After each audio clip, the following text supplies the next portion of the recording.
Welcome to the Dungeon Crawlers Podcast, casting light on the depths of online multiplayer gaming. I am your host, Azshara, founder of the Dungeon Crawler Network, and I am joined by my amazing co-host over here. First up, we've got Alpha Soul. Good to be here. Let's get this on the road. Excellent. Glad to see you back. I know you got an exciting week planned, right? I do. Man, it's going to be... Yeah, we'll get to that. Yeah, I'm sure we will. And of course, the birthday boy himself, Crowtato Chip. Now you're muted. Wow. Where did you learn that word? This is fine. How you doing, Crowjack? Not too bad. Who do I have to bribe? Who do I have to grovel in front of? Who do I have to perform sexual favors for to gain access to a closed WoW beta key for Classic? Who? Point me in the direction. Well, at one point in time, I would have known who that was. Now it's some form of Activision exec. So I want to stream it. I'm glad you mentioned sexual favors because Activision will definitely rail you in. Never mind. Anyway. Yep, no, I said it. I don't care. All right. We got a fun show planned for all of you guys tonight. I know this is we talked about doing a From the Ashes this week, but there wasn't a whole lot of news, and we knew there was a live stream tomorrow. So, hey. Yep. Of course, that'd be tomorrow. I know, right? Like, yeah. If it was today, we could have done it, but tomorrow, so yeah, right. Gotta wait. But there was tons to talk about today. We actually have two new MMO releases, or I shouldn't say releases, two new MMO announcements. We have 2 patches, 1 expansion release, and a class. Yes. Yes. Yeah. All right. Yeah. Fun stuff. So we're going to be talking about all of that tonight. But before we do, I definitely got to give a shout out to our awesome patrons and Twitch supporters who support us each and every month. You guys are fantastic. You help keep the metaphorical torches lit. If there were more of you, maybe we'd get out of this sewer. But hey, whatever. I was going to say it's been, 3-4 weeks now, and we still have not got a new place. Come on. That's true. I mean, I pay you top silver. I know. Top silver. And we also have patrons like Will of D's Nuts, that's his name, who supports us. But unfortunately, this is what we got. No, thank you so much, Will. You're fantastic. I know you wanted a shout out on FTA, and you will definitely get it. But he is part of the Ashes of Creation community. I felt bad because we haven't, he supported us like a month and a half ago, but he's like, just give me a shout out on FTA. Well, we haven't done an FTA on like a month, so I'm giving you a shout out here. You could suck it up and deal with it, and then you'll get one on FTA as well. But he's part of the European Guild Checkmate, so if you're interested there, I know we share a lot of listenership anyway with our FTA listeners, so shout out to you guys. And shout out to Checkmate. I mean, there seem like, I've only had interactions with a handful of them, but the ones I have been fantastic. Of course, we have Shaz we could thank for pretty much so much notes.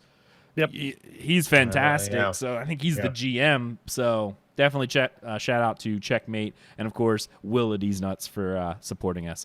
And also, we finally got our very first. It's not our very first because I kept the same RSS feed, but we're going to count it as the first iTunes review since the reboot. Yeah. So we got a 5-star review from Dr. J3141. Reboot show is awesome. It's great to hear the From the Ashes guys branch out into general MMORPG discussion. I already like this show better than Massively OP. That's pretty nice because they're a weekly guys, so we appreciate that so much. And, of course, those reviews do help us out. It lets people know that we are a real podcast, that we say real words. and sometimes it matters. And Theater Elf, I do see you in chat. Thank you so much for being here. We are going to do our show on the normal time next week so we can break it all down for you. We're not going to do a double show because we also have Tales of Tamriel that records on Thursdays. So I don't want to butt up on Arcaneer's time because he'll beat me with sticks. Yeah. Anyway, guys, let's go ahead and jump right on into what we're playing this week. Alpha, have you done anything this week? Yeah, Nothing. I've Nothing. been Nope. doing some major gearing up for Shadowbringers. I was just clearing out space, you know. Oh, crud, we didn't add Shadowbringers to the notes. I forgot. No, I'm just kidding. Oh, it's too bad. I guess we can't talk about it today. Dang. Yeah. So it's down right now. It's being updated, and in 8 hours it will be back up. Okay. Oh, yeah, they do a 24-hour maintenance for expansions, don't they? For expansions, 24 hours. So, yeah. I mean, I'm trying. I haven't been part of an MMO expansion release in a long time, because with the mega server tech and everything, even for like Elsewhere and ESO, they were fairly quick. They were not very long maintenances, and whenever they did them, I was at work anyway. But it was never 24 hours. So that's crazy. Yeah, I mean, even BDOs when they came out with to be fair, they broke out the class early. That was, I think, just a standard maintenance. I'm not sure. Gotcha. Okay. Anything else, or you just been really prepping for Shadowbringers? Pretty much prepping for Shadowbringers. I've stopped playing the Division 2 as much. Actually, I haven't played it in like 2 weeks, 3 weeks at this point. Just because I'm fully on Final Fantasy. Not because it's a bad game at all. I'm just liking what I'm playing right now. So, sure. Yeah, that's it. I mean, I haven't got a whole lot of time to play this week either, but we were discussing in the pre-show because I have my Final Fantasy 14 account, and I'm finally feeling the pains that poor Alpha Soul feels when making characters that you try to look like yourself. Which I can only imagine is doubly bad for you because now you just have a black Asian character, essentially. I cannot make a good-looking Caucasian dude in this game whatsoever. There's no beards at all. And what beards there are look like what a 13-year-old boy gets and goes, "Look, Dad, I have hair on my lip." It's like, really? Yep. It's not extensive at all. It's depressing, actually. I forgot how limited their character customization was, and I'm probably spoiled a little bit from BDO, but yeah. I mean, they got a lot of skin tones, but you don't get to change the bone structure or really much of the facial structures at all with most of the characters. You don't. The way that they explained it, and actually, it's the reason why these two, part of the expansion, there's 2 new races, but these are going to be the last 2 races. They did it because I think they model every single character, type and option with every single item that's in the game. So it takes them an insanely long time to do it, basically for it. So I think that's why that they limited that beard and item option, because then they would have to do that specific beard, collision with every single item. And, obviously that's, bad design and tech sort of, to some degree, but it's what they have to work with. That's like part of their infrastructure that they still had from. So, I mean, it makes sense. I get it. And when I didn't have a beard, I would always make my guys without a beard, right? So it never bothered me before. But I remember listening to a few podcasts about Final Fantasy 14 years ago, and it was ladies who were angry at the lack of long hair options. And it really didn't. Oh, that's true as well, too. Yeah, absolutely. I mean, long hair on the ladies, our men, really only goes to shoulder length. Maybe a little past. You're not seeing any of the Final Fantasy VII Tifa hair, down to your bone. No. Nope. You're not seeing any of that. So That's a lot of animation. That's a lot of collision detection and clipping through cloaks and armors, and Yeah. yeah, no, I get it, but now that it's my hair woes, I'm more concerned. your beard Yeah, woes. yeah. Let's be specific here. Well, You don't have enough. hair woes. You're not crying about collision detection with your hair. It's okay. I hear you, buddy, but your hair's not much longer than mine, so. Speaking of which, I need to shave my true. head again. yeah. It's kind of long. I can almost grab it. It's not good. I It's gotta mean, at this point in time, Alpha you know and what, I, fine, you know what? we've Good. got the nice, yeah. clean, buzzed heads. So No it's more your hair. turn. There you go. Get rid of the damn hair. Nice. I have been playing a little bit of BDO. My character's almost 61. I'm at like 95%. Ooh, not bad. Yeah. So I'm excited for that because then I get the Kaposher ring, which means I'm now rocking the 2 tries on my rings. So that's Yeah, I need my Cressy. My tri-crescent. Still Still working on that. I got a tri-crescent from the event. anniversary event. Yeah, I rocked the tri-crescent. So The event that I started the game halfway through. no, literally. I didn't. I got a tri-Bassi from Yeah. that event. I got a duo crescent, and then I tapped it up to try. So, yeah. Yep. All right. I did make the new Shai class, whatever you want to call it, the halfling. But I haven't played it yet. But I actually do need to get that up because they have an event going, I think, till the end of close to the end of July, where if you can get your Shai up to 58, you get, I think it's if you did the pre-creation, which I did, and get up to 58, it's like 600 million silver. Damn it. Now I got to power level that thing. Did you create it? Oh, yeah. Okay, so Yeah. as soon as you log into it, you got the 100 million gold bar, and then it's one of the rewards you get. You get 100 million gold bar when you log her in. I should log into her then. Log in, you'll get that, and then if you level her up to 58, you get 5 more of those gold bars for a total of 600 million silver. That's worth it. There's a couple people in our guild who are power leveling Shai characters, so. Well, with the 500 plus XP scrolls kicking around, Yeah. the 530s, yeah, it won't be hard. I can do it in an hour. I have a handful of 200 experience ones too if I wanted to save my 530s. Those last 3 hours a piece, so. Oh, did you hear what I named my Shy character? No. Feeling shy. Just feeling shy. Feeling Just saying my shy. shy. Feeling shy. Nice. So that's pretty much it for me. So other than your Shy character, Crowjack, what have you been doing? AFK fishing like a madman. Not a whole lot of time to grind, not a whole lot of time to play the game, working my butt off. So I have parked my butt at Tooth Fairy Cabin, and I'm AFK fishing like crazy. Have you made any good money from it?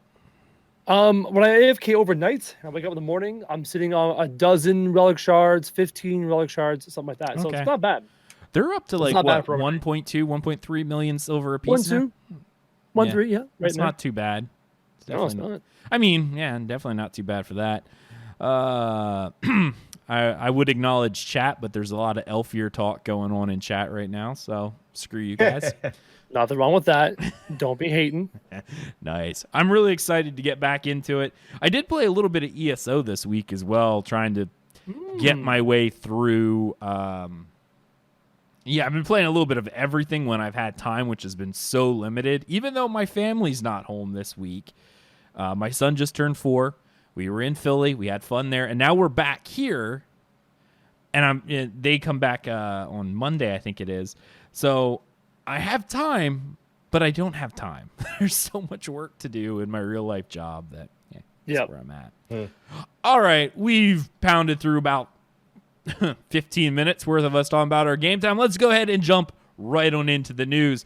First bit of news is a new MMO that has been announced. Now, I'm going to save an image here. Save the image. Yeah, it's fine. I'm going to go ahead and pull this up on the screen if I can. Yeah, there it is. Screen images. Beautiful. Maybe. No. Whatever. Image. Well, I'm getting this together. This new MMO is called Seconds from Silence from a company called Abstract Era Entertainment. Now, the thing that's so weird about Abstract Era Entertainment at this point in time is we don't know hardly anything about them whatsoever. Okay? There's not a lot, and there's not even a whole lot about the game. We know it's going to be a fantasy-style game, okay, that is inspired by, and they cited both the Elder Scrolls and the Witcher series as inspiration. Terrible series. That's sarcasm. Don't bite my head off. That is sarcasm. I'm sitting here going, not calm down. Sure if serious. Your two favorite fantasy worlds. I know. Calm down. Not sure if serious. But yes, there's a kitty. So yeah, they've cited these two as inspirations, which doesn't even tell us a whole lot, except for one thing, which we'll get into. Dragons. Yeah. Witcher doesn't tell us much. Elder Scrolls does. They're using Unreal. And one of the highlights of this game is a lot of the systems that they're doing are very similar to other games that we cover on the network. Ashes of Creation. The idea of not so much growing nodes, but they said building cities and conquering cities, etc., etc. The thing that's interesting is they want to allow client-side modding to the game. Yeah, we talked about this in the pre-show. What? I'm still trying to I'm scared. I'm scared of what could go wrong with something like that. And yeah, go ahead. Yeah. No, I was gonna say if for an MMO, I have seen very few. I guess you could say multiplayer games like this pull something like that off. Fallout, right? Eventually, people figured out using these sort of add-ons and plugins. They figured out how to essentially hack the game, right? Mm-hmm.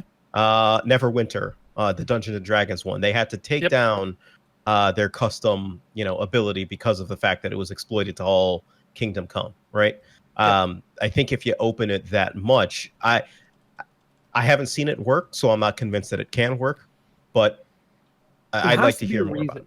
That's the reason why other companies, big ones, have not bothered to try. There has to be something we're not seeing here. Because your Blizzards, your other big MMO companies are like, no, you're not allowed to mod client side. I think to be honest, if I was to take an intelligent guess, I think it's more. It's kind of like anything else on the internet. It's one versus millions, or not one. It's a couple. It's your dev team versus millions, right? Yeah. The millions are going to win out, especially if you keep it open, right? Yep. Even if you do your best as a development team to make sure you've covered every loophole and every potential issue, enough clever people throw in a problem, they'll find something. Yeah. They'll find a way to abuse it. One thing I even thought about with this, and I couldn't find exact quotes because, again, there's not a lot on their website altogether. And normally, I don't want to say normally because this doesn't happen a lot. I feel like because we cover MMOs, I will announce them as soon as I learn about them. Okay? I mean, we're all in the Ashes of Creation hype train as well. Therefore, we know what it's like to wait for an MMO. So, this is why we're talking about Seconds from Silence at this point. I think it's neat, and I'm going to play a little bit of devil's advocate, and this is one of the reasons why I wish Stormzord was here, but unfortunately he was unable to make it. There have been other games in the past where client-side add-ons have been used. They were illegal for several reasons. One, World of Warcraft had multiple RP mods that would allow you to actually change the models of your characters. There were even nude mods. Apparently, Final Fantasy 14 also has one. Just so you know, Alpha. Ooh la la. Asking for a friend, you know. All right. Asking for a friend. Yeah, in case you were curious. They also have... There have been a lot of times where they do this, and of course it's against terms of service. It's easy to do, but again, you're injecting something into the game. If it stays client-side, it's harmless. How they control that, however, is going to be more interesting. The reason why one idea I thought that they may be trying to do is, what if they tried to institute something similar to the Creators Club that Bethesda's doing for modding in Fallout and Elder Scrolls games for consoles, where the mods have to be submitted and then are available in a store. Instead of going to like Nexus Mods to download your stuff, you would have to go to the approved Abstract Era Entertainment store to download the mods that modders can throw up there, and if there's nothing wrong with them, they'll get approved. Interesting. I honestly think that's the safe approach to go with, where that's what they do. The idea behind it is you wouldn't be able to change a lot of things. It still has the same hitboxes and whatnot. Like a house is a house is a house, but you could change the meshes on it. I remember Skyrim, the Thomas the Tank Engine, where they essentially made the model of the dragon's Thomas the Tank Engine. Wait a second. I think he froze. Uh-oh. What? Yes, he froze. I think we just lost the Jello's chat. I think I can hear Ladies you. and gentlemen, this is now the Alpha Soul and Crow Jack podcast, brought to you by, I'm going to make a sponsor up, brought to you by this beer company from Jamaica, where I got this hat. That's our sponsor for today. Yeah. AK 2019. Jealous to see you moving now. He's moving. Can you hear me now, guys? Yes, now we can. Yeah. You froze for a solid 30 seconds. You know what the best part is? You guys sounded fine, and I'm going to leave it in. Oh, okay. Yeah, I'm not even gonna edit any of that. We're leaving that go. All right. Yeah, and according to chat, the stream and audio was all good, so I only froze for you guys. So how did us Really? both see you frozen solid? Yeah, we both see you frozen solid. It was Discord, because Discord froze. You two froze for me, but remember, I'm recording locally and streaming my side, so right. Oh, okay, gotcha. Everything on my side was fine. Okay, yeah, because I put in chat every like 2 minutes. It seemed to us at least that you were going robotic, like for 2 or 3 seconds, and then you froze basically. Oh, okay, all right. Nope, So just Discord being Discord sometimes. Amazing podcast. Let's go. Yeah, let's keep rolling. So yeah, all right. The modding support of this is what I think is probably going to be the most interesting part. Yeah, because visually, it's not really what we've seen so far in the screenshots of the game is not very inspiring. In fact, nothing to write home about. Let's talk about these screenshots. I'm going to bring one of these up. For those of you who are following the game, that looks pretty familiar, if you ask me. I don't know. I've never seen those models anywhere. Huh. Doesn't look like specific hair in a specific game we've all backed. I'm pretty sure we didn't earn this from a certain mode that wasn't even part of the original game but was added on after the fact. Yeah. I mean, here's another image. It's from a different angle. It looks pretty close, if not exact. Yeah, if not exact. Yeah. They're using Unreal 4 as well. So, what we're essentially seeing at this point, especially from the Ashes of Creation side, they're still using stock models. Yep. Or whatever models they can get access to in their store, right? I see Theater Elf says, I don't think it's exact. I could show you a screenshot. It's exact. The little like swoops of hair and stuff, it's darn close.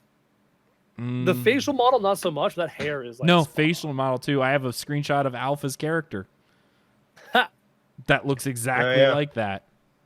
Actually, while we're talking, let me just go back to my. Also, chat's correct. The eyes in that image, there's no soul there.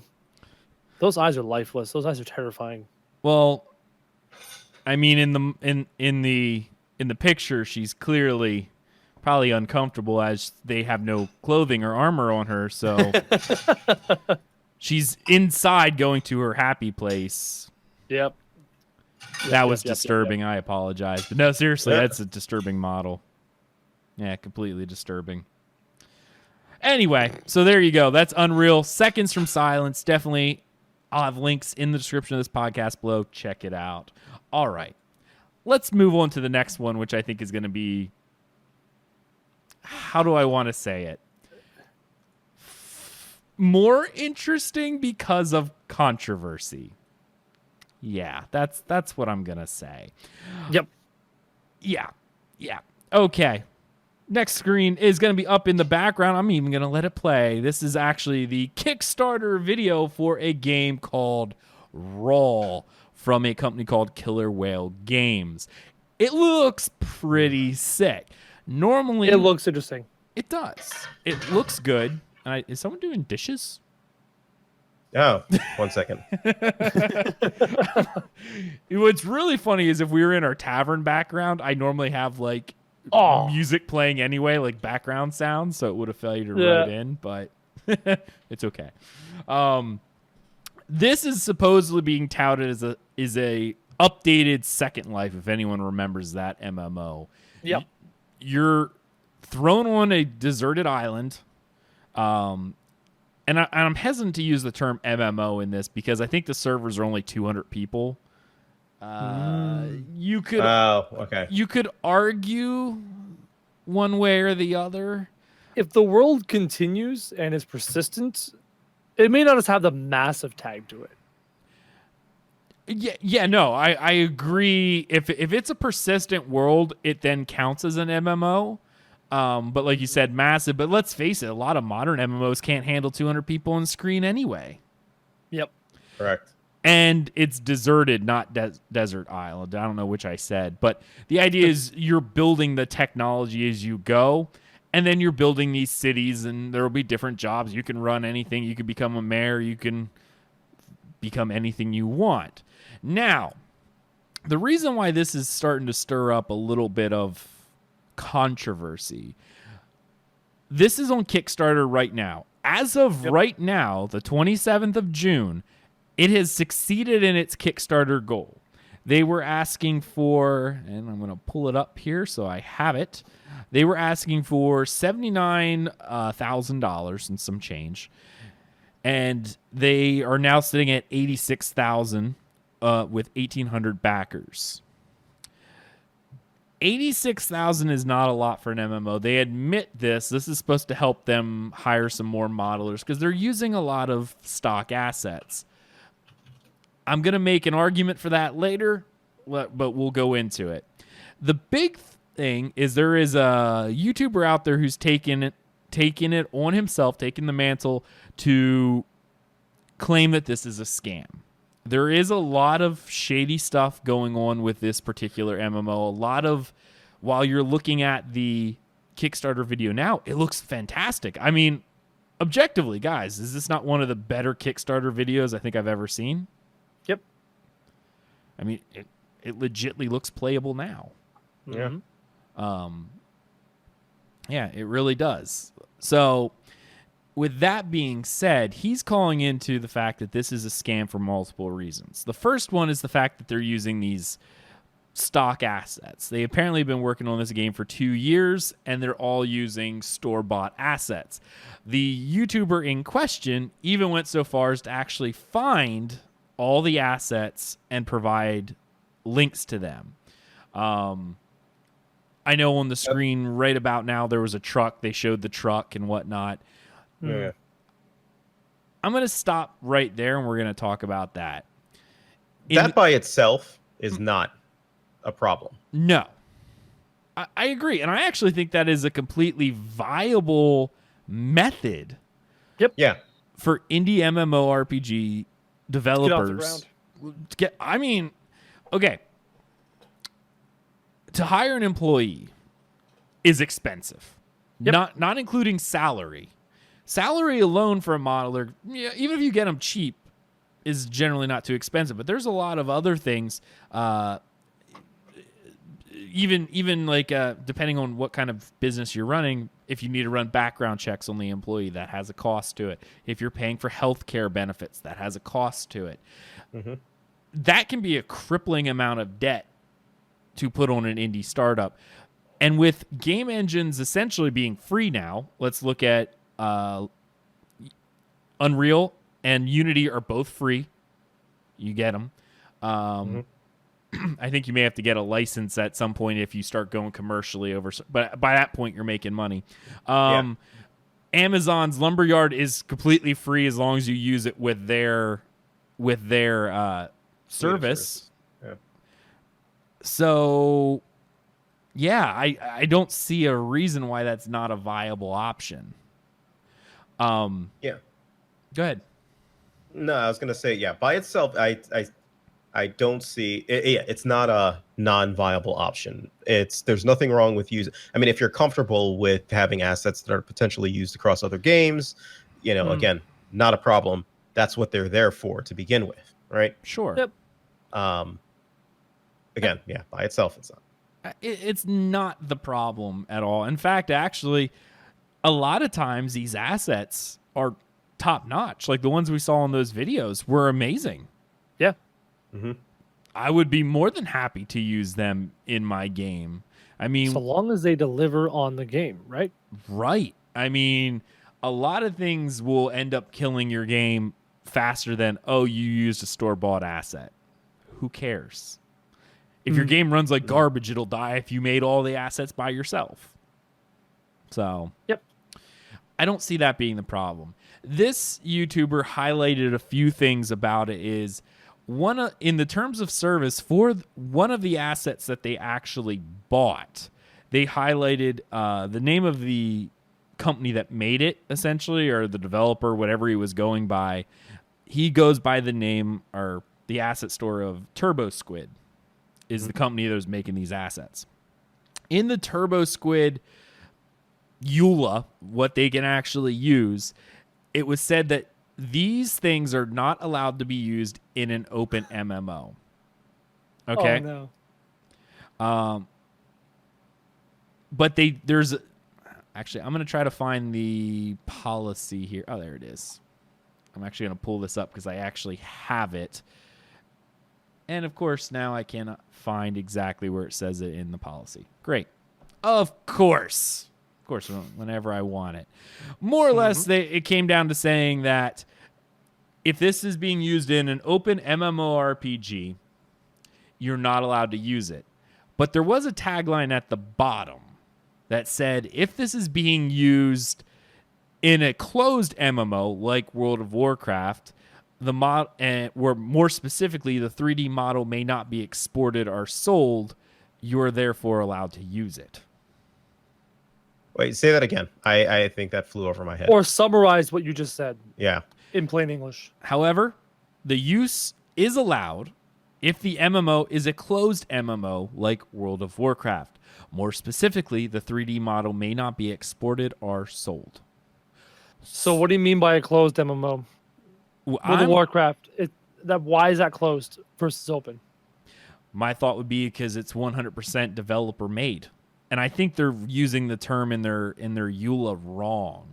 Being able to import models into it and items and stuff like that is probably bigger issue. So I think maybe they're referring to, can you actually import models and your own stuff into like help me out here,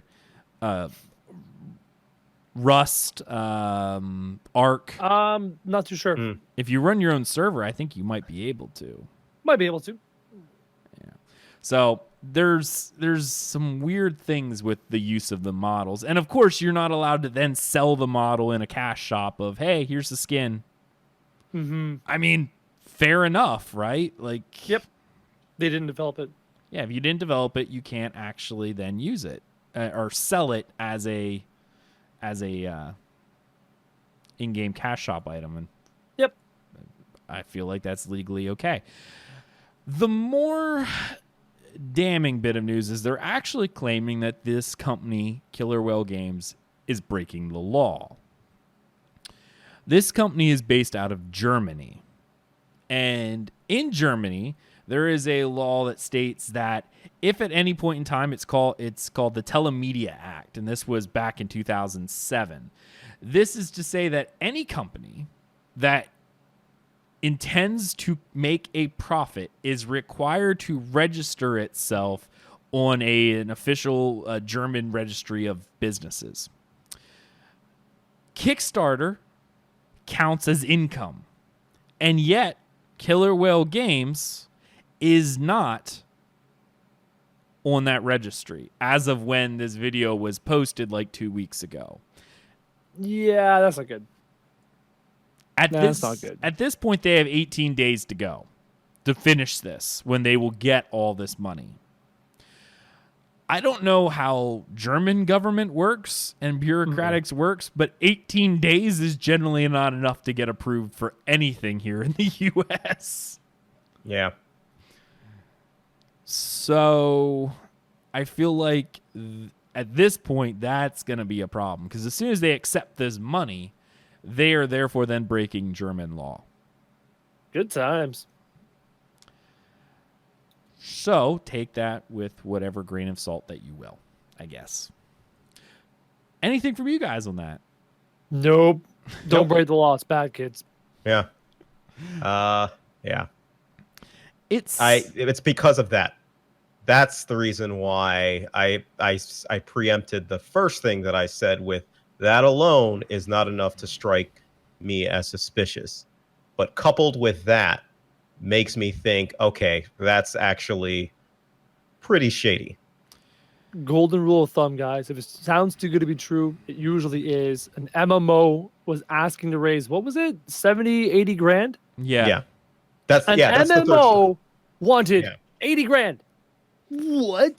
On what universe can you build a game, even with stock assets, at such a low valuation? And on top of that, if you're building a real MMO and you're a company and you want profit because you're a business, would you not want to ask for more to pay more people to expand your scope? Like blah, blah, blah, blah, blah, blah, blah, blah, blah. Like the whole thing just smells from the get-go. Yeah. And on top of that, it may not even be a knowing scam, right? What I mean is, if you're asking for that much, like, how realistic is your project then? Yeah. Right? If you don't, maybe they just don't have their ducks in a row. Maybe, worst case scenario, they didn't even know about this, even though, they should have, which is not necessarily a better case. But potentially they didn't know about this. It could be what was her name? It could be something like Theranos, right? Make it, or, they didn't, it seemed like they didn't intend to swindle anyone. It just, they just kept pushing it forward and forward and forward, not actually having anything and getting more money in, etc. And here ends up being a scam. Could be the same thing like that. Let's give them the benefit of the doubt. Let's go full optimistic White Knight armor on activate. Benefit of the doubt. Before you jump into your White Knight, because I think this will support it. Okay. I want to read this off their Kickstarter. Again, this could be a lie, but you're going to do your White Knight, and I think this is good. They ask, why crowdfunding? Initially, we wanted to finish the game without attracting finance from the outside. But a few months ago, after 2 years of development, we took the decision to start a campaign to raise money. We have been developing the game on our own for more than 2 years. Most systems are already finished. Multiplayer, inventory, map, transport physics, ballistics, player controller, and more. We have a very small team, and to make the final steps to release, we need to hire more employees. That's why we decided to start a fundraising campaign. If we can raise the necessary amount, the approximate time of early access is 6 to 12 months. Go, Crowjack. Okay, White Knight taking armor's off. The armor's being ripped off, thrown on the ground, and stomped on. You built an MMORPG in 2 years, okay? We've already talked about how Ash is going to take a lot longer. World of Warcraft took 7. ESO took 5. They've built it in 2 years. Yep. All of it. All the funding, all the blah, blah, blah, blah, blah. Who knows where that money came from? With 2 people. Or a small team. A small team. So who cares? But they're not quite ready. They need a little bit more money, guys. Just 80 grand. So who knows how much they spend? But for some reason, they need this tiny amount of 80 grand in their grand scheme of finishing an MMORPG. And how many months did they say it was going to take them after they receive this 80 grand? 6 to 12. 6 to 12. This is a scam. The whole bloody thing's a scam. Don't touch with a 10-foot pole. This is a joke. Well, 1,800 people already did, apparently. 1,800 people are wrong. Oh my God. That's insane. Because they've actually succeeded in their goal with 18 days to go. What's that going to pay for? What is 80 grand going to pay for? And why do they need that tiny little bit of money compared to what MMOs usually cost that will take 6 to 12 months to finish? It depends. Again, I'm going to play the devil's advocate here with this because, Is that necessary? Well, for this particular thing, I'd say so. All Let's right, look go at ahead. what the game really is. We've had games. It's Second Life 2.0. Okay? Okay. All the assets are bought from the store. That's cutting out modeling time. They've touched all of that. So really, in 2 years, okay? Hold on. In 2 years, what has Ashes given us? No, legitly. Nothing. Well, Apocalypse. In 2 years, they've given us Apocalypse. Okay. A working, not a great battle royale, a working battle royale. In 2 years, Ashes of Creation gave us Apocalypse that was supposed to have, and they've said they hit this, 200 people in the server. How many people are they looking at here? Do they want on a server? 200. Okay. Okay, well, All that's models are bought. Mhm. I think it's Unreal being used is if I remember correctly. And they're working on the other systems. So other than if they're even using the base network code from Unreal, they could probably easily get up to that amount because I don't think they're planning on these servers being massive, like thousands of players. I think it's only supposed to be a handful of not a handful, but a couple hundred players, which seems fairly out of the box capability with Unreal. Right? How much does a network guy, a programming guy, a art asset guy cost for a year of work salary? Here in the U.S., depending where in my 50 to 100 area, grand? More? Closer to 100, depending on what they're. Depending on where you're located, Yeah. and How depending on what long there's. was this going to take again? 6 to 12 months? Mm-hmm. How much did they raise? 80 grand? And that's what they needed to hire how many more people? We don't know. Just straight up, these numbers make no sense. Yeah. There's a few things that are a little odd. Yeah. So when Ashes of Creation went through their Kickstarter, they raised millions of dollars and then had a public figure who we knew was worth tens and tens of millions more. Right. Well, and even then, Krojack, with that point, the only legit question that I have about Ashes of Creation is their finances. And there's two people actually working on this project. I just found it in their Q&A. Their two people working on that project, right? So even with Ashes and the size that it is and what they've done so far, my only legit question has been, worry has been their finances, right? Yep. Can you keep this up? What can you get to development, or can you get to release based on finances, pull in money and be okay, right? Asking for 80K to get up to that point, it just does not make any sense to me. 80K is the number that I'm really looking at. 80K, you're not registered as a business that's going to take in profit. It just doesn't make any sense to me. From their FAQ, when asked about the 79,000, they go, why the goal of 79,000? You can't do anything with this budget. That's a frequently asked question on their Kickstarter. Their response to this was, we had a very tight deadline to prepare our Kickstarter campaign. You might think, we have been developing the game for 2.5 years and could not prepare properly for such an important event? Yes. Unfortunately, we didn't have a chance to prepare as we should. This is due to delays, timing forecast mistakes, and several serious life circumstances. We had to prepare our campaign in a hurry. Of course, we know that we had to make a few gameplay videos then the trust of the community would have grown significantly. We planned to prepare some gameplay, but did not have time. Due to the above reasons, and because people already had a negative experience with RP games, we decided to reduce our goal to 79,000. Of course, we need a lot more than 79,000. The minimum comfortable amount is about 300,000. With that said, that there will be several future, bad English there, fundraising campaigns. Kickstarter is the first stage. At the moment, we have collected about 85%. Now, this is when they did this. Now they're over 100. Yeah. We want to thank everyone for the support. We still have 22 days left on Kickstarter. We plan to spend 22 days making videos with demonstration of systems, technical details, and gameplay. Then the community will have more confidence in us.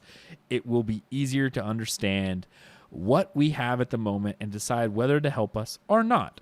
After the Kickstarter campaign, we will start an Indiegogo campaign. By the time we open it, we will have a small community already. There will be additional videos of the game. We'll try to make longer uncut gameplay videos, make more detailed and prepared text, because we have not told everything that we plan to add in the game. This will give us even more confidence, and the Indiegogo campaign should go very well according to our calculations. This is two guys who are trying to not move back in with mom and dad, who are developing this game. I think it's two kids as well, too. Teenagers, early 20s, fresh out of school, who knows how old they are. They're taking that money to live on their own and do their own thing and pay for themselves to continue to develop this small-scale MMORPG that, if they ever get it running and can afford server space through Indiegogo and continue crowdfunding, will eventually have this minimum viable product released, monetized, and they're hoping they can gain some traction doing it that way. I doubt they're hiring new people. This is just to keep themselves afloat so they can keep. It's like you're an entrepreneur. You're starting a business. You do crowdfunding with VCs and stuff like that. You raise capital for your venture, and then you're just trying to survive until the next time you can raise more venture capital in another round of raising, right? And you don't even have a real product that's making any profit, but you keep selling your product. People are going, hey, this is a $4 million idea. This is a $10 million idea. That's going to dry up eventually. So I don't know if these two guys will ever get the ability to get to a point where they have a viable product that they can sell or monetize to start making profit. And they're just raising money for as long as they'll be able to. Yeah. Yeah. The more that I hear about it, the more that Agelos reads, makes me think that it's not a knowing scam, but it's more to just really immature. Or I won't even say immature because that's kind of derogatory. I think it's too inexperienced. Inexperienced people who are who want to make the game. Yep. But sure, they might not have all their ducks in a row, right? Yeah. For this, and they're kind of stumbling their way forward, basically. I would make that same argument with Ashes of Creation. However, we've seen a bigger scale, in a much bigger scale. The difference being these guys having no money. Mm-hmm. And Steven being independently wealthy and funding a good bit of it right off the bat. We've already seen quite a few what we would consider business mistakes from Intrepid. Mm-hmm. Oh, for sure. Yeah. The difference with that, though, is they have MMO talent within their group that, they've hired. But again, when you have someone who's independently wealthy enough to hire them. Mm-hmm. Right. That's the difference. Yeah, I gotcha. Right. I do believe they're amateurs at this, but so not a scam. I'm trying to find the but here, but I'm trying to word the but properly. It's not a scam. They're not trying to take your money and run and not make the game. They're probably trying to make this game. It's not a scam, but this. And I would say if you give to them, and there's nothing wrong with giving to them, I would not expect a product out of it. I would go in with a very realistic expectation that you may not get anything out of it. There's a very good chance that it'll fail. But you're supporting somebody who is trying to get a game, get this game to life. So, and before we move on to the next thing, I'm going to leave everyone with this, because we talked about the idea of the Indiegogo campaign continuing on. We've had a precedent of that already. From every indie MMO. Star Citizen, Ashes of Oh, Creation. Yeah. Ashes of Creation does monthly cosmetic packages to buy. Monthly. Continued support for indie MMOs. I don't want to say that's a negative thing, but it's a normal thing when a company has no revenue and no publisher to funnel them money. Yeah, they're underestimating the costs. So other than looking at this group of individuals as amateurs who want to make a game but have some other issues, great. But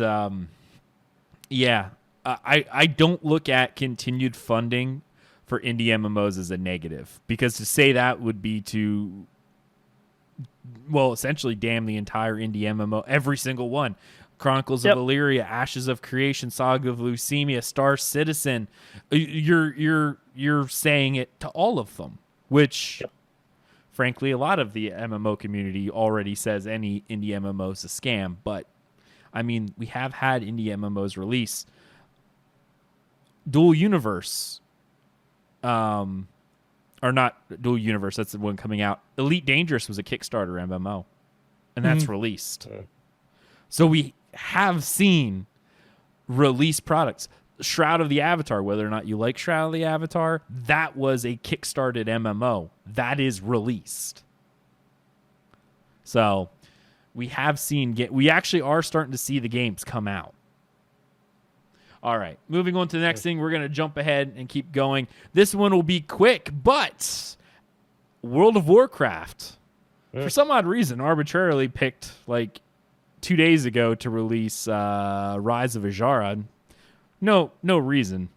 No reason at all. None whatsoever. No, Just ignore all those video games about, or those YouTube videos about why I left World of Warcraft to go to some game that is coming out with I don't know. WoW Classic. Gotcha. Yeah. That's right. Yep. It was actually really funny because I knew they've been holding on to this Rise of Azshara for a while. Yeah. And I was taking bets on whether or not it would be ESOs elsewhere or Shadowbringers that they would release it on. Well, I mean, You can't fault World of Warcraft for one thing. They release their patches when they know their competition is. I mean, it's a smart move. Strategy. Yeah. I can't say it's not. that's what you do. Yeah. Most of the gaming community, for the most part, and I think all of us here can talk about it. I mean, we're all on budgets to a certain extent, and people decide, am I going to play this or this? Most people aren't, I'm going to play everything. Some are. Even just a budget thing. How about a time investment? Yeah, I was It's an about to say MMO that. space, right? Time at this point now, it's time for me. It's really Right. what deserves my precious free time, basically. Right. In my stage of life right now, I have more money than time. So I could buy, I could do all of them, but between BDO, like, what am I going to do?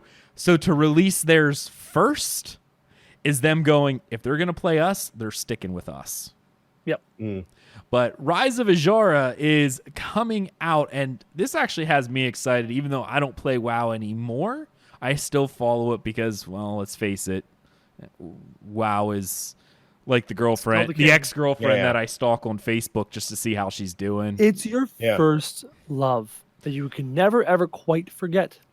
Yeah. I don't know if I'd say it's my first love. I think Dark Age of Camelot would be the MMO that UO I started, DOAC hooked me, but WoW was the long-term, the one that I thought was going to be the one. WoW injected the heroin right into your veins, and here you are. Yeah, it did. But I mean, good. If most games had the polish that WoW does, Does, yeah. Does. Regardless Then of whether I or not think- you don't like their content. Right, You regardless can't- of whether or not you can't say they don't make a fantastic game that just A works. streamlined experience. Looks great, it's streamlined, it feels great, it feels smooth. Yeah. So, yeah. Anyway, Rise of Azshara is a new content update that has a ton of different stuff, including, whether you like it or not, new additions to the essence of the Heart of Azeroth system. I mean, it's their power gain system. Whatever. Yeah. I never had an issue with like the artifact power. I know people did, but whenever I normally play an MMO, that's what I play, right? Yeah. I can understand if people play like multiple MMOs. Oh, this is really they're trying to get you to time sink into it to be the only game. And that's how I play MMOs, so it never was a bother to me. 2 new zones, including Najatar. For any of you lore nuts out there, I know a bunch of us have been waiting to see that. That's the Naga home city. And, of course, for all the gnomes out there, we get Mechagon now. So that's pretty awesome. Oh, cool. Yeah, new heritage armor is being added for Tauren and gnomes. And, of course, there's new trials and raids, including Azshara's Eternal Palace. So getting to finally see Azshara, the night elf, who essentially cursed all of the elves and caused the entire sundering. Yeah, that was her. More importantly than all that, I'm going to talk to the WoW fans out there. There's new mounts. And I know how important mounts are to all of us. There was one mount in particular that has caught my fancy. I haven't played WoW in ages, but I went to that little page and I looked at what was there. I saw a mount that was a cog wheel that you sat inside of. It was like a motorcycle, but the wheel went all the way around you. And I thought that was the coolest mount I've seen in World of Warcraft. I just want to say that. And what's really funny is I've seen that in, was it Star Wars? In other games, other things. Star Wars, yeah. Obi-Wan in the second movie, the Star Wars Episode 2. They're going through the streets or something like that. So that concept, kind of cool. Yeah, no, there's a lot of neat stuff. Yeah, there's Heart of Azeroth, the new Mechagon Island, Najatar, the new raid. Yeah, new mounts, heritage armor, a new pet battle dungeon. I didn't even know what that. Like, I didn't know there was a pet battle dungeon. I don't know when I'm they. surprised they're still supporting pet battles. Oddly enough, that was a system that people generally laughed at when it came out because it was, I was excited. It's Pokemon. No, it is. I liked it. Yeah. But the people who are really into it are really into it. And that's what WoW does best. Yeah. They have stuff in their MMO for all sorts of freaking people. All sorts. And that's where the PvE, stickiness PvP, comes in. It's all there. You could literally be a level 1 running around capturing little pets, and that's all you do. And they have hundreds of pets.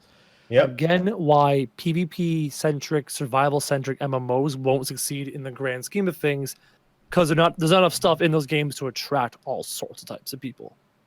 Attracting people. That's the biggest question. That's the big thing. Can you... And they interweave all their systems together to make people get stuck. If you went in for pet battles, great. Pet battles are great. Hey, did you know if you do that raid, there's a small chance that a pet will drop? What? Yeah. That's kind of Ash's strategy with Battle Royale, Castle Siege, Horde mode, with cosmetics that bleed to the MMO. That's kind of their player funnel strategy. Will that work? We're going to have to wait and observe that. The thing is, with that system, I get it, but people generally don't like being part of 2 separate products. It's the fact that it's all within one is what makes WoW shine so much. If Ashes will let you queue for those things from in the MMO, you might have a winning strategy there. Well, didn't we talk about, before they took it down, BDO's Battle Royale was fantastic. For that, Because it rewarded your MMO character with something you cared about for playing a battle royale. Yeah, it was good. New mount systems. Apparently, you can now armor your mounts and not just cosmetically. Cool. Oh, cool. Flying is coming with Pathfinder Part 2. So now you'll be able to fly in the new zones. Right. They got into the habit of giving flying into expansions later. I remember now. When did they do that? When was it? Was it Legion, I think, or no, it was Draenor. Draenor, they did it. Draenor, yeah. Mists of Pandaria, was that before or after Draenor? That was before. They did. I think they gated flying and mists. Did they? I don't remember think them they gating did. flying. Maybe they did. I think so. My wife played that Well, expansion more than I did. I think they gated it in that you had to have a license for it, but as soon Would as you you- leveled no, up and got the gold, you could. What they're doing now is they gate it by expansion, going, yeah, you literally, doesn't matter if you're the richest person there is. It's going to be 3 patches after expansion comes out, or 4 patches or whatever. And I get it. Flying generally takes away the danger of the map, and they want you to experience all of that in its glory. Flying destroys map design. Sure. Level design. Just wrecks it. Sure. But by the time you're at the final patch, everyone's almost done everything, and therefore Yeah, so let them fly. Yeah. it's like, all right, enjoy. And then if you're going back later, in the next expansion, they want you to be able to fly. It's like, we don't care. Get it done. Battle of Go for it. Azeroth is no longer the main thing anymore. Fly to your heart's content. So if you are on the WoW side, that is now live for you. Moving on. There's another game that's... What, 5 minutes? Yeah. On this topic? something like that. I can breeze through it. No, you don't have to go to... The last 2 will be pretty quick, so you can take your time on this one. Okay, yeah. So obviously Final Fantasy Shadowbringers, right? It goes live in now 7 hours, or actually, 7 hours or so, 5 a.m. Eastern time. They've actually got quite a few stuff they're putting out. First, new races. Supposedly it's the last 2 new races that they're ever going to add because of that problem. For those of you who don't know, they have a lot of problems with integrating new races and features with all of the armor and things that exist within game. So basically, they're getting bunnies, female bunnies into the races. One of the races, they're Viera, and then they're getting male lions, both gender restricted, kind of. So you can't make a male bunny and you can't make a female lion. So those 2 new races. There's 2 new jobs coming in. Gunbreaker. Everyone who follows Final Fantasy knows what that is. It's basically a sword with a sword and a gun put together. Final Fantasy 8? Yep. Yes, Final Squall? Fantasy 8. Yep, Squall, and that was Cypher, I think, who... Yep. Squall and Cypher, who wielded them. And then So the dancer... edgelord. Yeah. And the female bunny is from 12? It was actually first came out in Tactics, which was a spin-off. It was Yep. Ivalice had. And I love the story of Yeah. Ivalice. If you've ever played Final Fantasy Tactics, it doesn't actually really play like a Final Fantasy game. They have a few things in there, like, oh, look, here's a... Actually, no, even the summons were different. Yeah. Final Fantasy Tactics is awesome. They actually have... It was they brought the dark. Ivalice arc. It was very dark. They brought the Ivalice arc to Final Fantasy 14. So I actually just went through it before, but it was pretty cool to go down memory lane because as you go through and you look at some of the bosses, you're like, wait a second, I know that name. Like the first one you come across is Mustadio, and then he's like a robot, which is why I didn't recognize him. And I was like, oh, and then it's like who is it? Ovary, one of the female knight. And then it's like Orlandu, whatever. Oh, Count Orlandu. Oh, I love him. Yeah. Thunder Sid. Yeah. Okay. Yep. He's a pretty freaking hard boss, but it was good stuff. And then Delita, I forgot how to pronounce his name. They're all in there. Ramza. Yeah. Great addition. Anyways, it was that Ivalice and not the 12 Final Fantasy 12 with Vaughn but you actually have Delita and all that. Now that makes me want to actually play that part. It is a great story and part of the arc, basically. It's really cool. So they've got that. They've got the dancer who's coming in, range DPS. Let's see. They've also technically there's a 3rd job, but it's basically a complete overhaul of a really crappy job that everyone acknowledges was a problem. So it's the machinist, basically. They're completely revamping the class so much that everyone's calling it basically a new class. So they're basically just tearing it down from the beginning. They're introducing a trust system, which is basically NPC parties. They did that in 11, but by the time they did that in 11 was already maintenance mode. There wasn't a lot of I don't know if I like that. I think so. It's NPC parties, but it's only NPC parties for story dungeons that you have to go through to get to the end game for your main story. Okay, you know what? I actually do like that, because when I was playing 2.0, of course, some of the best story was when you're doing the final arc when you're attacking the Imperial base. Yeah. It's like an hour and a half long dungeon or something like that. And people would just yell at you, skip the story. You're like, Yep. So what they did for that is they added and made it sure that you couldn't skip the story anymore.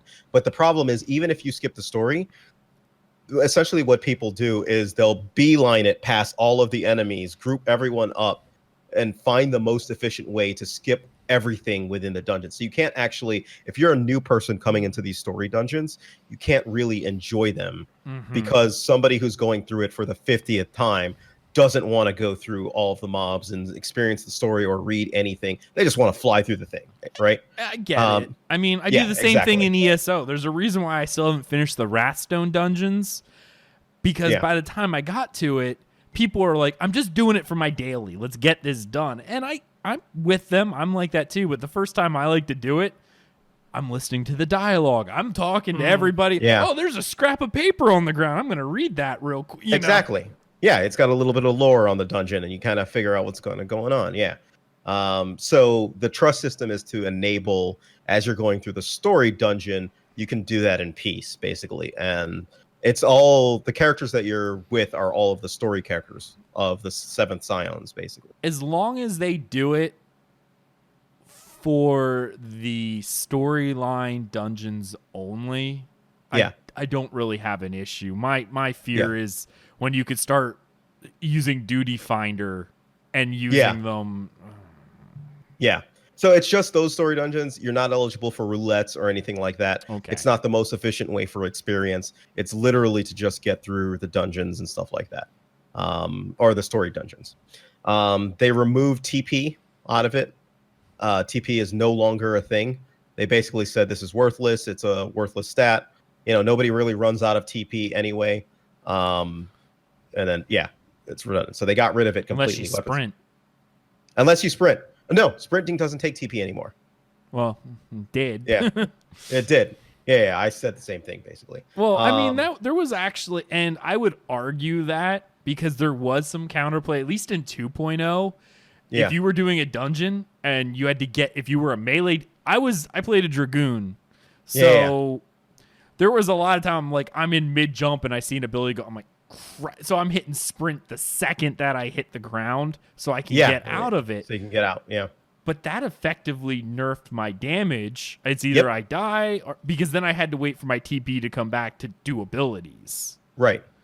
Yeah, exactly. Which is why they untied it from sprint to begin with, right? Okay. And then they're like, well, what's the point of, the TP since it doesn't run out to begin with? And then they're like, So they rebalanced it all around. I didn't know they took it away because, again, my knowledge ends at 2.0. They announced Heavensward, but ESO was coming out, so then I left and Yeah.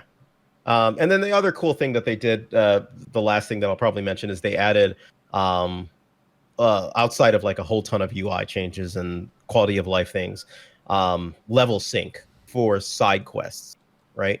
The side quests in Final Fantasy are really weird in that unless you do them at the exact level, they're not the main quest, it's side quests. Unless you do them at the exact level, you don't really get good experience for them, right?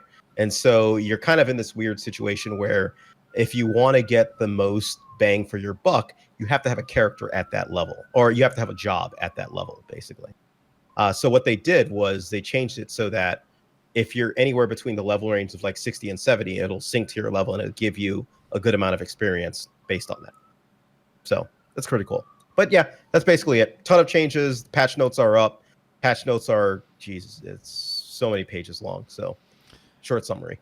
I had the trailer going in the background while we were talking, and I was watching it. Cool. First time I'd actually ever seen it, and I'm like, that looks pretty cool. I'm not gonna lie, it looks people did some really freaking out at first because they thought, if you've seen the trailer, you'll notice the guy switches jobs midway multiple times. So they thought they were going to introduce the ability to switch jobs mid-fight, basically. Oh, we're playing a Final Fantasy X too, are we? Yeah. No dress sphere in Final Fantasy 14. Stop it, Square Enix. Just stop it. Yeah. Do it. No. Cool. All right. If you're interested in that, if you pre-ordered the game, it goes live. Well, if you're watching us live, in about 5 hours. If you did not pre-order, you'll be able to experience Shadowbringers on June 2nd. All right. Moving on to two of our last stories here. First up, this will be pretty quick, but BDO has released the Halfling Shai class. That went live on Wednesday, and the servers have never been the same. I tried to grind the other day, and I kept getting like DCs. I walked away from my computer. I was live, and I was like, sorry, guys, we can't play right now. We're going to call it a day. It was bad. The servers are overrun with midgets everywhere. There are a lot of these little halfling Shais, and this is one of the most interesting classes in BDO. If you've never played BDO before, BDO is a very combat-centric game. Yep. Hold on. Let's take that back. The PvE and PvP is very combat-centric, and DPS combat-centric. Yeah, there's no tank role, there's no healer role. It's just everyone's dealing damage. The Shai is their first attempt at an almost pure support role. Mm-hmm. Their damage is worse than my warrior. That says a lot. Yeah, it does. They're intended not to be very good grinders by themselves, but when in a party, they have a lot of abilities that support the party. So this is game changing. It is Literally game changing. 100%. Like this is gonna change the meta of a lot of things. They're adding a bunch of new PvE elements to the game that are still not in yet. That's going to be part of the great expansion. If you missed our last episode, go back and listen to that because that's pretty cool. But this is the first step. They're letting us play with it now, level it up. And yeah, I think PvP's you're going to see a lot of these because the support they actually one of their abilities I believe actually has they could put a circle protection down that gives you like 999 DP, which is like max DP defense. Yeah, like you're not dying inside that circle. No, you literally never die. Tons of heals. Like this is a support class. So I'm very excited to see how that changes. If you are indeed playing, be sure to level it up because if you created it during their Shai pre-creation event, you get a bunch of different rewards, including a gold bar that gives you 100 million. If you level it up to 58 within a month, I think it is, you will also get 5 more of those bars for a grand total of 600 million silver. That is not a small chunk of change. That's enough to buy a tribe piece of gear. That's nice. Right. So definitely check that out.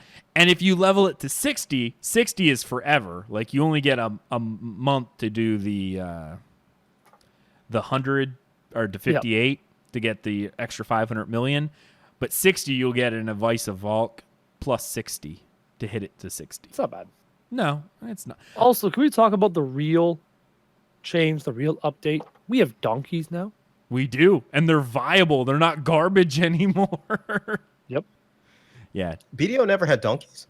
They had donkeys. You got one right away, but right. They were worthless. They sucked? Okay. Well, they didn't have skills like horses did. So if you rode one... Yeah. You weren't sprinting, you weren't drifting, you weren't doing anything. No. I think there was originally a benefit of donkeys. I believe donkeys don't get attacked by monsters. Gotcha. Like they won't attack them. But that might have changed now. There was a reason why donkeys were there, but I don't know what it is. But yeah. your first mount was a donkey. You got it. Went, this is great. Then you went to the horse stable and bought a real horse and went, never. I still have the donkey. It is sitting back in the Western Guard camp stables and has not been touched since. Just get a T8 horse, a tier 8 horse, and call it a day. Yeah. So, but yeah, donkeys are now a thing. Final bit of news for this evening. Again, this is going all the way back to the theme of this entire thing. And oddly enough, ArcheAge is getting a new patch. The Echoes of Harim. I don't play ArcheAge, so I probably mispronounced that horribly, but they are getting a new patch. Now, the thing that's there, I guess there's a few little good bits about the patch, which we'll go over here in a minute, but the real big thing is that this is the first patch that ArcheAge has received, a content patch, since Tryon Worlds essentially went bankrupt and got bought out by Gamigo. I think a lot of people thought ArcheAge was just now in maintenance mode due to the fact that, Gamigo took over it, and they essentially have all these MMOs, but most of them are in maintenance mode. And, interesting. Yeah, so we're seeing that now. Well, with the Echoes of Harim, their little tagline: for centuries, the path leading to the eastern Harim Mountains has been covered in snow, blocked by a harsh winter storm. The Gamigo group is excited to announce that the daring adventures of the fantasy MMORPG ArcheAge now can once again travel safely to these historic lands, following in the footsteps of legendary heroes. The fighters of Aranor can explore beautiful landscapes and unravel the history of the ancient Harim ritual on their way. However, all that it glitters is not gold. Stole that. The Abyssal Legion has its own reasons for occupying this forgotten part of Aurora, and many dangers await those who seek to make their way past them. We'll see updates to the new gear, the Hiram gear. You were able to get this gear. Now, Hiram gear was interesting because they have already released part of the Hiram Mountains in one of the later patches, 3.0, I think it is. It was an instance that allowed you to get gear that was easier to level up, that you didn't have to rely on so much RNG re-rolling. You were pretty much able to get almost top, just like right under without spending money for this gear, as quest gear. You're now able to advance this up higher, and you'll be able to get the, the new glorious Harim Guardian and Radiant Harim Guardian equipment. They have new daily quests, new zone loot, and they bumped up the ancestral level cap. So lots of new stuff and new pet collection achievements. So new patch is out for ArcheAge if you are an ArcheAge player. All right, ladies and gentlemen, I think that is the end of our show this evening. I want to thank my awesome co-host, Alpha Soul. Check out all of his stuff. He's been releasing way more Ashes videos than we are at this point over on the _Alpha Soul. Alpha, have you released one Ashes video? What's up? Have you released at least one Ashes video? Yeah. You have released infinitely more Ashes videos than I have. Oh.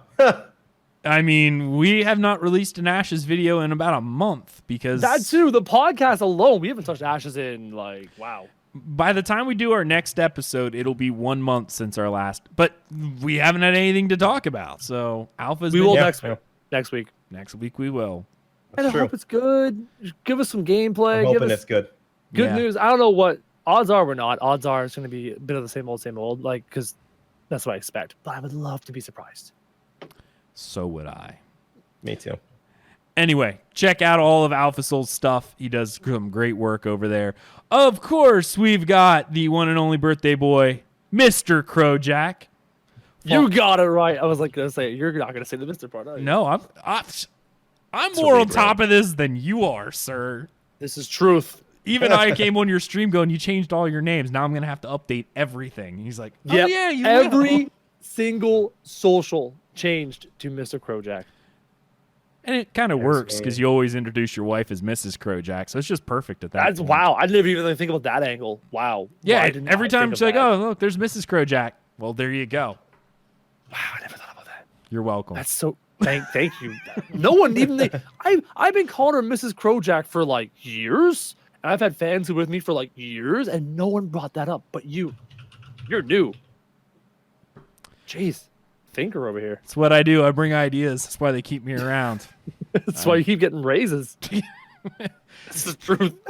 Fair enough. Go to your boss Fair and say, enough. I thought about the Mr. Crowjack connection. Give me a raise. You It tell should your boss work. that. Yeah, 100%. Yeah, definitely check out all of his stuff. Mr. Crowjack now on all socials. He is streaming once again on Twitch. Feels so good. Yeah, because now I actually have something to watch at work. So thank you for that. Appreciate it. When I'm bored, I always put him on it now. Anyway, he's back there. And, of course, all of his YouTube channels. Check those out as well. You can follow everything we do, DungeonCrawlerNetwork.com. There you'll find links to all of our social media, including Twitch, YouTube, Twitter, and Facebook. Be sure to check out our Patreon program, patreon.com/DungeonCrawlerNetwork, if you want to help support the show. You can also do that by leaving us a 5-star review on iTunes so people know that we are a real podcast, that we say real words. Sometimes they matter. Thank you so much for joining us on this episode of the Dungeon Crawlers Podcast. We'll see you next week. See you later, everyone.